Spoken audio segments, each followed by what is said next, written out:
Mummy dressing table के सामने बैठी तैयार हो रही है। बंटी पीछे खड़ा चुपचाप देख रहा है। मम्मी जब भी कॉलेज जाने के लिए तैयार होती हैं, बंटी बड़े कौतूहल से देखता है। जान तो वह आज तक नहीं पाया, पर उसे हमेशा लगता है कि ड्रेसिंग टेबल की इन रंग बिरंगी शीशियों में, छोटी बड़ी डिब्बियों में ज़रूर कोई जादू है कि मम्मी इन सब को लगाने के बाद एकदम बदल जाती है। कम से कम बंटी को ऐसा ही लगता है कि उसकी मम्मी अब उसकी नहीं रही, कोई और ही हो गई है। पूरी तरह तैयार होकर, हाथ में पर्स लेकर मम्मी ने कहा, देखो बेटे, धूप में बाहर नहीं निकलना, हाँ। फिर फूफी को आदेश दिया, बंटी जो खाए वही बनाना, एकदम बंटी की मर्जी का खाना, समझी। चलने से पहले मम्मी ने उसका गाल थपथपाया, बालों में उंगलियां फंसाकर बड़े प्यार से बाल झंझोड़ दिए। पर बंटी जैसे बुत बना खड़ा रहा। बाहां पकड़कर झूला नहीं, किसी चीज़ की फरमाइश नहीं की। मम्मी ने खींचकर उसे अपने सटा लिया, पर एकदम चिपक कर भी बंटी को लगा जैसे मम्मी उससे बहुत दूर है। और फिर वे सचमुच ही दूर हो गई। उनकी चप्पल की खट-खट जब बरामदे की सीढ़ियों पर पहुंची तो बंटी कमरे के दरवाजे पर आकर खड़ा हो गया। और मम्मी जब फाटक खोलकर सड़क पार करके घर के ठीक सामने बने कॉलेज में घुसी तो बंटी दौड़कर अपने घर के फाटक पर खड़ा हो गया, सिर्फ दूर जाती हुई मम्मी को देखने के लिए। वह जानता है मम्मी अब पीछे मुड़कर नहीं देखेंगी, नपे तुले कदम रखती हुई सीधी चलती चली जाएंगी। जैसे ही अपने कमरे के सामने पहुंचेंगी, चपरासी सलाम ठोकता हुआ दौड़ेगा और चिक उठाएगा। मम्मी अंदर घुसेंगी और एक बड़ी सी मेज़ के पीछे रखी कुर्सी पर बैठ जाएंगी। मेज़ पर ढेर सारी चिट्ठियां होंगी, फाइलें होंगी। उस समय तक मम्मी एकदम बदल चुकी होंगी। कम से कम बंटी को उस कुर्सी पर बैठी मम्मी कभी अच्छी नहीं लगी। पहले जब कभी उसकी छुट्टी होती और मम्मी की नहीं होती, मम्मी उसे भी अपने साथ कॉलेज ले जाया करती थी। चपरासी उसे देखते ही गोद में उठाने लगता था। वह हाथ झटक देता। मम्मी के कमरे के एक कोने में ही उसके लिए एक छोटी सी मेज कुर्सी लगवा दी जाती, जिस पर बैठकर वह ड्राइंग बनाया करता। कमरे में कोई भी घुसता तो एक बार हंसी लपेटकर आंखों ही आंखों में ज़रूर उसे दुलार देता। तब वह मम्मी की ओर देखता, पर उस कुर्सी पर बैठकर मम्मी का चेहरा अजीब तरह से सख्त हो जाया करता है। लगता है मानो अपने असली चेहरे पर कोई दूसरा चेहरा लगा लिया हो। मम्मी के पास ज़रूर एक और चेहरा है। चेहरा ही नहीं, आवाज़ भी कैसी सख्त हो जाती है। बोलती हैं तो लगता है जैसे डांट रही हो। बंटी को मम्मी बहुत ही कम डांटती हैं, बस प्यार करती हैं, इसीलिए यूँ सख्त चेहरा लिए डांटती प्रिंसिपल की कुर्सी पर बैठी मम्मी उसे कभी अच्छी नहीं लगती। वहाँ उसके और मम्मी के बीच में बहुत सारी चीज़ें आ जाती हैं।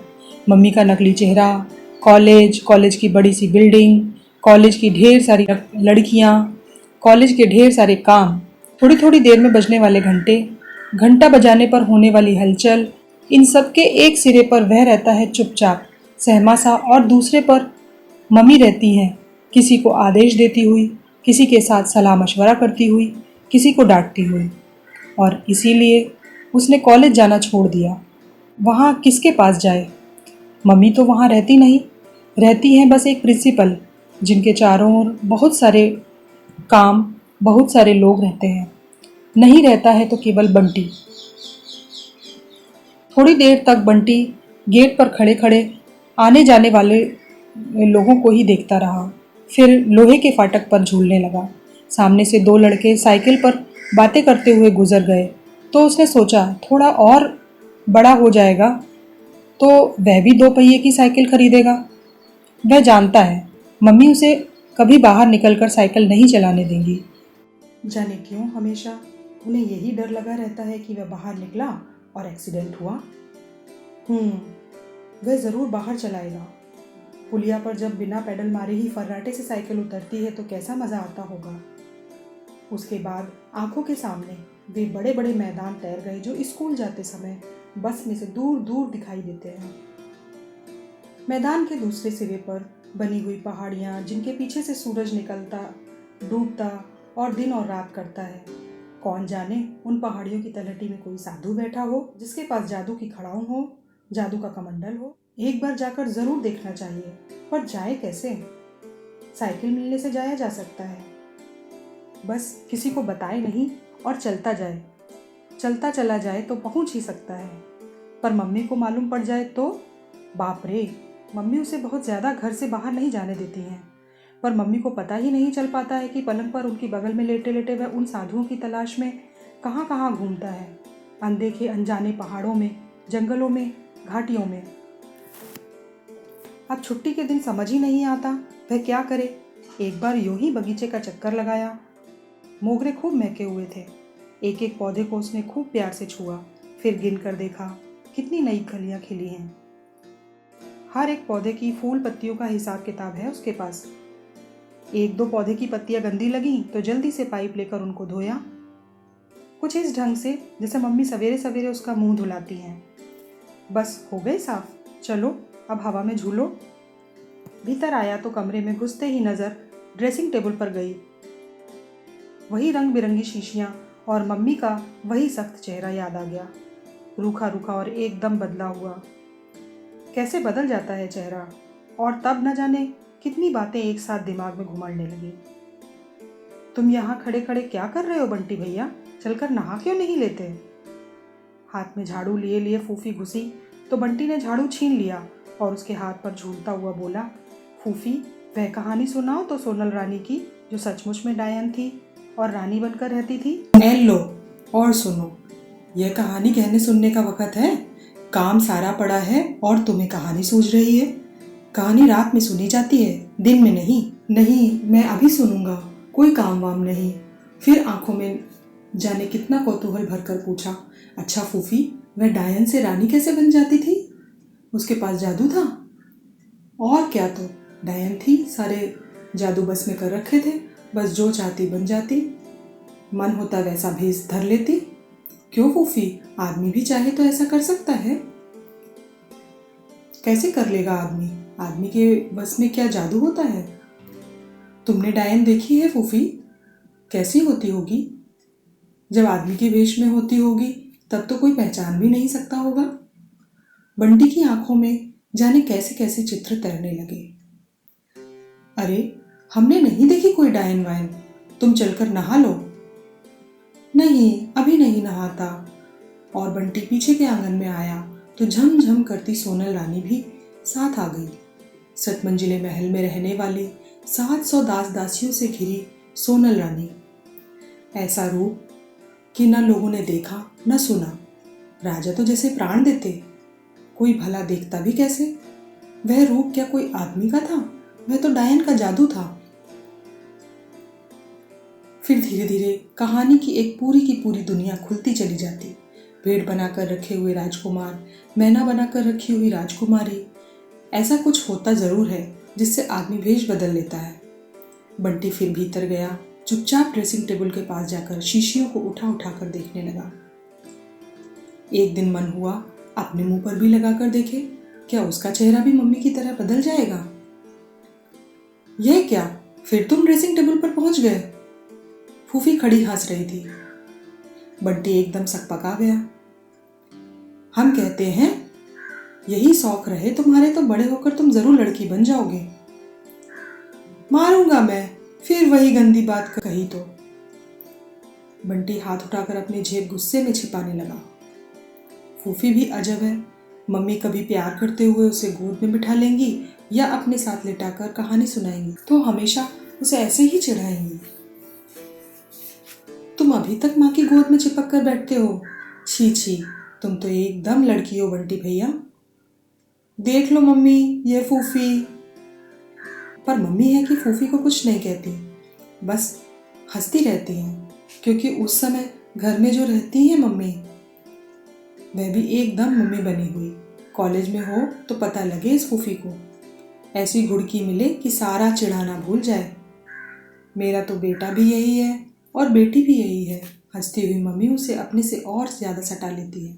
उस समय फूफी के सामने माँ की बाहों से छूटकर भागने के लिए वह ज़रूर कसमसाता रहता है, पर यूं से मम्मी की गोद में बैठना, उसके साथ सटकर सोना अच्छा लगता है। सोने से पहले मम्मी उसे रोज़ कहानी सुनाती है, राजा रानी की, परियों की, ऐसे ऐसे राजकुमारों की जो अपनी माँ को बहुत प्यार करते थे और अपनी माँ के लिए बड़े बड़े समुद्र तैर गए थे, ऊंचे ऊंचे पहाड़ पार कर गए थे। फिर मम्मी उसके गाल सहलाते हुए पूछती, अच्छा बता तू मेरे लिए इतना सब करेगा बड़ा होकर या निकाल बाहर करेगा? हटाओ, बुढ़िया को बोर करती है। धत, मम्मी को कभी नहीं छोड़ूंगा। तब मम्मी निहाल होकर उसे बाहों में भर लेती और उसके गालों पर ढेर सारे किस्सू देती। फिर पता नहीं छत में क्या देखने लगती, बस फिर देखती ही रह जाती और उसे लगता जैसे उसके और मम्मी के बीच फिर कहीं कोई आ गया है। पर कौन, वह न समझ पाता। मम्मी के चेहरे पर गहराती हुई उदासी की परतें उसे कहीं हल्के से बेचैन कर देती। उसका मन करता कि मम्मी को पक्की तरह समझा दे कि वह उन्हें कभी कभी नहीं छोड़ेगा, पर कैसे? और जब कुछ भी समझ में नहीं आता तो वह मम्मी के गले में हाथ डालकर लिपट जाता। तभी फूफी की बात याद आ जाती। फूफी बकवास करती है। कहीं मम्मी को प्यार करने से या मम्मी के साथ सोने से कोई लड़का लड़की बन जाता होगा भला? तुम नहा लो बंटी भैया, कहो तो हम नहला दें? नहीं, अपने आप नहाऊंगा, बढ़िया ही नहलाने वाली। तो जाओ अपने आप नहाओ, हम कपड़ा वपड़ा निकाल कर रख देते हैं। अभी नहीं नहाता, जब मर्जी आएगी नहाऊंगा। फूफी को लेकर अभी भी गुस्सा भरा हुआ है। बंटी ने अपनी अलमारी खोली। मम्मी के खरीदे हुए और पापा के भेजे हुए खिलौनों से अलमारी भरी हुई है। उसने नई वाली बंदूक निकाली, खूब बड़ी सी, और एकदम आंगन में झाड़ू लगाते हुए फूफी की पीठ में नली लगा दी। बोला, आप कहेगी कभी लड़की, कर दूं शूट, गोली से उड़ा दूंगा, हाँ याद रखना। बंटी जब बहुत लाड़ में होता है या बहुत नाराज तो फूफी को तू ही कहता है। और क्या, अब तुम बंदूक ही तो मारोगे, इसी दिन के लिए तो पाल पोस कर बड़ा किया है। तब पता नहीं क्यों मम्मी की कोई बात याद आ गई और बंटी का हाथ अपने आप हट गया। ख्याल आया उसने अपनी बंदूक टीटू को तो दिखाई ही नहीं। उसके मुकाबले में टीटू के पास बहुत कम खिलौने हैं, फिर भी ऐसी शान दिखाता है जैसे लाट साहब हो। उस दिन कैरम बोर्ड दिखा दिखा कर कितना इतरा रहा था। मैं मम्मी से कहकर अपने लिए भी कैरम बोर्ड खरीदेगा। और नहीं तो इस बार पापा आएंगे तो उनसे लेगा। पिछली बार पापा जिस दिन आए थे उस दिन उसका रिजल्ट निकला था। कितने खुश थे पापा, उसके रिजल्ट को देखकर खूब प्यार किया था, शाबाशी दी थी और ढेर सारी चीज़ें दिलवाई थी। इस बार कब आएंगे पापा? यह किधर चले? उसे पिछले दरवाजे से बाहर जाते देख फूफी चिल्लाई, मैं टीटू के यहाँ जा रहा हूँ, अभी आ जाऊंगा। वही मत खेलने बैठ जाना, मम्मी गुस्सा होंगी नहीं तो। नहाया धोया कुछ नहीं है। बंटी दूर निकल गया। फूफी की तो आदत है कुछ न कुछ बकते रहने की। टीटू के घर दरवाजे पर आकर 1 मिनट को झिझका, कहीं सबसे पहले टीटू की अम्मा ही ना मिल जाए। कैसे बोलती हैं वे भी। एक दिन इसी तरह छुट्टी के दिन सवेरे सवेरे आ गया था तो बोली, आ गए बंटी, छुट्टी के दिन तो तुम्हारा सूरज भी इसी घर में उगता है और इसी घर में डूबता है। तो मन हुआ था कि उल्टे पैरों लौट जाए। मम्मी तो टीटू को ऐसा कभी नहीं बोलती, चाहे वह सारे दिन रह ले, उसका बस चले तो वह टीटू के घर नहीं जाए। वैसे भी उसे अपने ही घर में खेलना अच्छा लगता है। फूफी कहती है, घर में काहे नहीं अच्छा लगेगा, ऐसी लाड साहबी करने को और कहाँ मिलता है बच्चों को। टीटू से कितना कहा कि तू ही आ जाया कर छुट्टी के दिन, पर शाम के पहले वह कभी आता ही नहीं, घर में ही खेलता रहता है। बिंदा है, शन्नो है। कहने दो, कहती है तो बंदूक दिखाकर अभी लौट भी जाऊंगा। मैं वहां रुकूंगा ही नहीं। और सूरज तो अब कभी का उग गया। बरामदे में ही टीटू की अम्मा बैठी तरकारी काट रही हैं। क्षण भर को पांव ठिठक गए, न भीतर को जाने बना न लौटते। कौन? बंटी, आओ। अरे बड़ी जोरदार बंदूक ले रखी है, इतनी बड़ी किसने दिलवाई? पापा ने। आए थे क्या पापा? नहीं, किसी के साथ भिजवाई थी। एकाएक स्वर की खुशी जैसे बुझ गई। मन हुआ अम्मा के सीने में ही दाग दूं बंदूक। जब देखो तब वही बात, बंटी भीतर दौड़ गया। टीटू शन्नू के साथ बैठा बैठा कैरम खेल रहा था। बंटी ने चुपचाप उसकी पीठ पर बंदूक की नली लगाई और जोर से चिल्लाया, हैंड्स अप। टीटू एकदम डर गया तो बंटी खिलखिला पड़ा, कैसा डराया? अरे इतनी बड़ी बंदूक, देखो जरा। टीटू इतनी बड़ी बंदूक देखकर एकाएक उत्साह में आ गया। चल बाहर चलकर निशाना लगाएंगे। आज वह भी आसानी से बंदूक नहीं देगा। उस दिन कैरम को लेकर कैसा इतरा रहा था। हटो हटो, तुम्हें खेलना नहीं आता। ए टीटू, पहले खेल पूरा करके जाओ। हार रहा है तो कैसा भागने लगा? जीतती हुई शन्नू ने कुर्ता पकड़कर उसे खींचा। ले खेल और खेल। टीटू ने दोनों हथेलियों से सारी गोटों को इधर उधर छितरा दिया और बंटी को लेकर बाहर भाग गया। हारू हारू, खिसियाई सी शन्नो चीखती रही। मुग्ध भाव से बंदूक पर हाथ फेरते हुए टीटू ने कहा, दिखा दो यार जरा। खाली देखने से काम नहीं चलेगा, समझना पड़ता है। यह कोई 8 आने वाला तमंचा नहीं है जो हर कोई चला ले। बंटी अपने को महत्वपूर्ण महसूस करने लगा। अभी खरीदी है? बड़ी ललचाई सी नजरों से देखते हुए टीटू ने पूछा। नहीं, पापा ने भिजवाई है। बड़े रौब से बंटी ने जवाब दिया और उसी रौब के साथ वह उसमें कारतूस भरने लगा। चल, तेरे पापा साथ नहीं रहते तो भी तेरे लिए चीजें तो खूब भेजते रहते हैं। और क्या, इस बार आएंगे तो मेरे लिए बड़ा वाला मैकेनो लाएंगे। मैं तो मम्मी से जो मांगता हूँ मम्मी भी झट दिलवा देती हैं। बंदूक हाथ में मिल जाती तब तो टीटू फिर भी बंटी के इस रौब को जैसे तैसे झेल जाता, पर खाली बातों का रौब। क्यों रे बंटी, तेरा मन नहीं होता कि पापा तेरे साथ रहें? बंटी का कमजोर हिस्सा वह जानता है। बंटी चुप, बस बंदूक के घोड़े को ऊपर नीचे करता रहा। जब यहाँ आते हैं तो तू कहता क्यों नहीं? पर अब शायद रह नहीं सकते। बंटी ने बड़े प्रश्नवाचक भाव से टीटू की ओर देखा। तेरे मम्मी पापा में तलाक जो हो गया है। न चाहते हुए भी बंटी पूछ बैठा, तलाक? तलाक क्या होता है? तू नहीं जानता? बुद्धू कहीं का। मम्मी पापा की लड़ाई होती है ना, उसे ही तलाक कहते हैं। तुझे कैसे मालूम?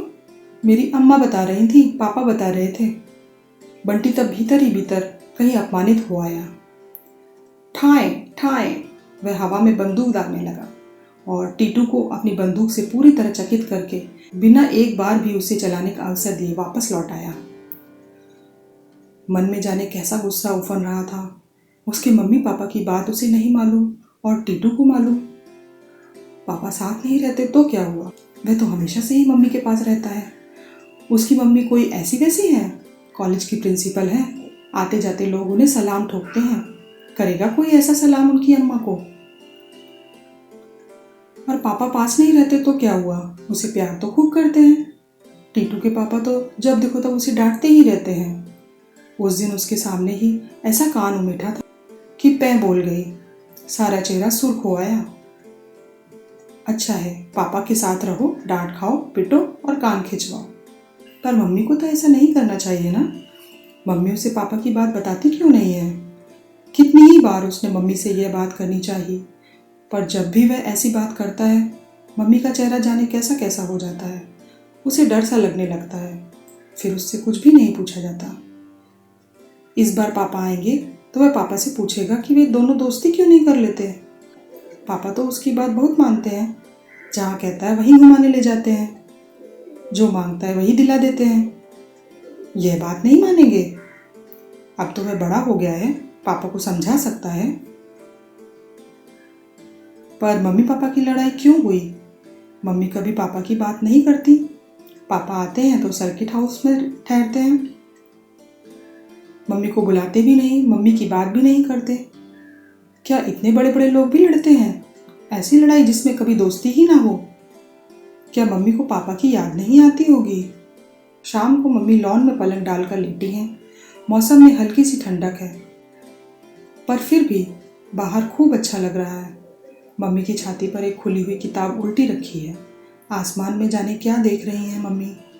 बंटी दौड़ दौड़ कर क्यारियों में पानी डाल रहा है। टीटू पाइप लेकर पौधे धो रहा है।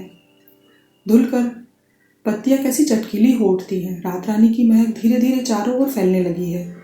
हर पौधे, हर फूल और हर गंध के साथ बंटी का जैसे बड़ा गहरा संबंध है। पानी दे चुकने के बाद बंटी ने एक बड़ा सा मोगरे का फूल तोड़ा। इस बगीचे में से फूल तोड़ने का अधिकार केवल बंटी का है, क्योंकि वह बगीचा केवल उसी का है। बिना उससे पूछे तो मम्मी भी नहीं तोड़ सकती। फूल लेकर वह चुपचाप गया और लेटी हुई मम्मी के बालों में खोस दिया।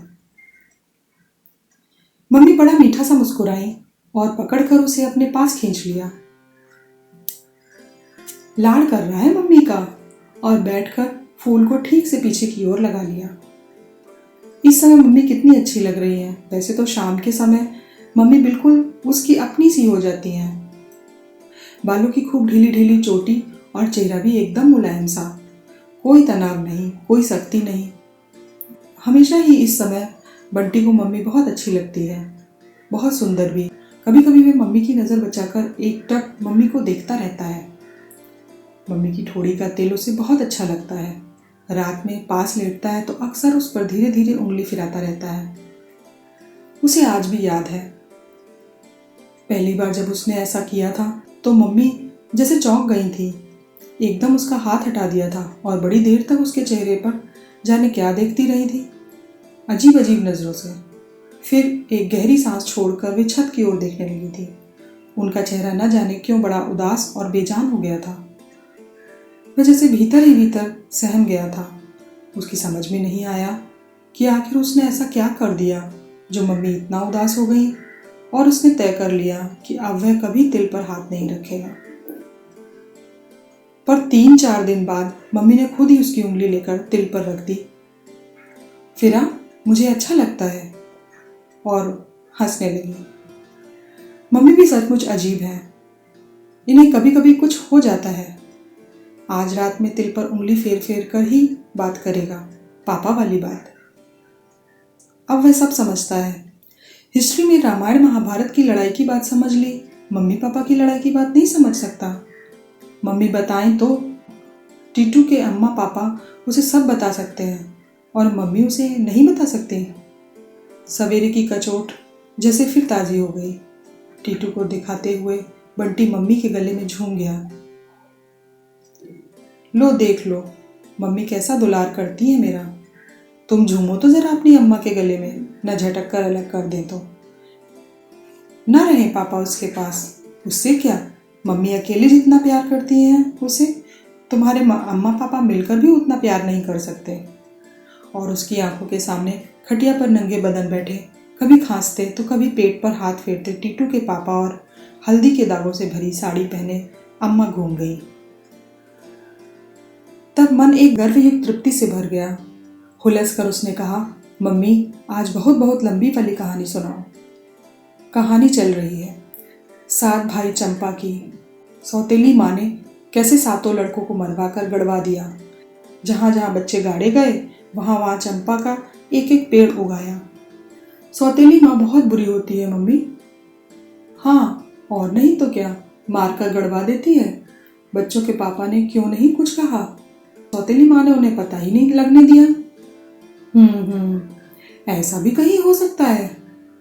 झूठ, 7 बच्चे गायब हो जाएं और पापा को पता ही ना लगे। हाँ होता है ऐसा। पापा कोई ऐसा वैसा आदमी था, राजा था, उसके पास राज्य के बहुत सारे काम थे, बच्चों का ख्याल ही नहीं रहा। पापा लोग ऐसे ही होते हैं, उन्हें बच्चों का ख्याल कभी रहता ही नहीं। यह तो माँ ही होती है जो। और मम्मी एकाएक चुप हो गई। उसने मम्मी की ओर देखा। मम्मी वैसे ही आसमान की ओर देख रही हैं। क्या देखती रहती है मम्मी आंखें गड़ाकर, कभी आसमान में कभी छत में। उसे तो वहाँ कभी कुछ नहीं दिखाई देता। एकाएक ख्याल आया, पापा की बात पूछ ले। मम्मी बंटी पेशो पेश में है, कैसे पूछे। मम्मी ने कहीं डांट दिया तो, मम्मी बहुत उदास हो गई तो। शाम और रात में ही तो मम्मी के बहुत बहुत पास हो जाता है। सवेरे तो इन्हीं मम्मी में से एक और मम्मी निकल आती हैं। उसने एक बार फिर मम्मी की ओर देखा। आंखें आसमान पर टिकी हुई, लटे चेहरे पर बिखरी हुई। सचमुच मम्मी सुंदर है। वह बेकार ही क्यों डरने लगता है मम्मी से। उसने हिम्मत जुटाकर कहा, मम्मी मम्मी। इस बार मम्मी ऐसे चौंक कर बोली जैसे कहीं और चली गई थी। चल तू बहस करता है, मैं नहीं सुनाती तुझे कहानी। मम्मी पापा हम लोगों के साथ क्यों नहीं रहते? मम्मी चुप। आज टीटू कह रहा था। क्या कह रहा था टीटू? मम्मी एकदम बंटी पर झुक आई। आवाज की शक्ति से बंटी जैसे एक क्षण सहम गया। बता क्या कह रहा था टीटू? टीटू कह रहा था कि तेरे मम्मी पापा का तलाक हो गया है। अब पापा कभी हमारे साथ नहीं रह सकते, मैं तो हूं तेरे पास। और उसके बाद बंटी से कुछ भी नहीं पूछा गया, कुछ भी नहीं कहा गया। मम्मी उसे कितना ही प्यार करे, फिर भी वह मम्मी से कहीं डरता जरूर है। कितनी बातें सोची थी उसने आज कहने के लिए। दिन में कई बार दोहरा दोहरा कर भी देखा था, पर हमेशा की तरह बात बीच में ही टूट गई। मम्मी चुपचाप उसके बालों और गालों पर उंगलियां फिराने लगी। दोनों चुप हो गए तो दूर लेटी फूफी की आवाज ही हवा में थिरकती रही। उखड़ा बिखड़ा स्वर, मेरे तो गिरधर गोपाल दूसरा ना कोई। हवा में ठंडक बढ़ गई। चल भीतर चल। और बंटी मम्मी के पीछे पीछे अंदर चला गया। बाहर था तो जैसे मन के सारे प्रश्न चारों ओर फैले हुए थे। कमरे में आते ही सब सिमट कर मन में समा गया और बंटी को एक अजीब सी बेचैनी होने लगी। कैसे पूछे वह? क्यों नहीं बताती मम्मी उसे कुछ? अच्छा, मम्मी को क्या कभी भी पापा की याद नहीं आती? वह तो टीटू या कुन्नी से अगर लड़ाई कर लेता है तो 2-3 दिन तो बिना बोले रह लेता है। अकेला अकेला खेलता रहता है, पर उसके बाद तो ऐसा जी घबराने लगता है कि बोले बिना रहा ही नहीं जाता। कुछ ना कुछ बहाना बनाकर फिर दोस्ती कर लेता है। अकेला अकेला खेले भी कितने दिन तक आखिर? पर मम्मी तो हमेशा से ही अकेली रह रही है। तलाक में फिर क्या दोस्ती हो ही नहीं सकती? किससे पूछे? कल टीटू से ही पूछेगा। टीटू अगर तलाक की बात जानता है तो तलाक की दोस्ती की बात भी जरूर जानता होगा।